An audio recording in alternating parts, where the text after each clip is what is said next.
Hi, my name is Nick. One of the difficult things about creating reports is trying to combine data together from multiple data sets. This is one of the main problems DataSpot Pro helps with. We provide you with a library of already created queries that combine different sets of data together, and you can easily use those to create reports in tools like Google Data Studio, Tableau, and Power BI. Today I'm going to show you how to use one of these queries in Google Data Studio. Let's start by opening up Google Data Studio. Click on the Create button on the top left, and then click on Data Source. Type in Postgres in the search box and choose the Postgres connection option.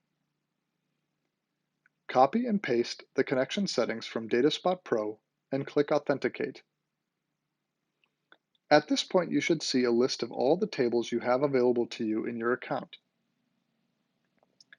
Click on the Custom Query option. Then you are going to copy and paste the query you want from the DataSpot Pro documentation into this text area. After that, click the Connect button on the top right corner of your screen. This will pull in your combined data. You will want to rename your data source to something appropriate by clicking on the data source title on the top left of your screen. Then click on the Create Report button on the top right. At this point, you can use the data source as normal by dragging and dropping the fields you want to show into the dimension and metric sections of Google Data Studio. Thanks for watching our video today.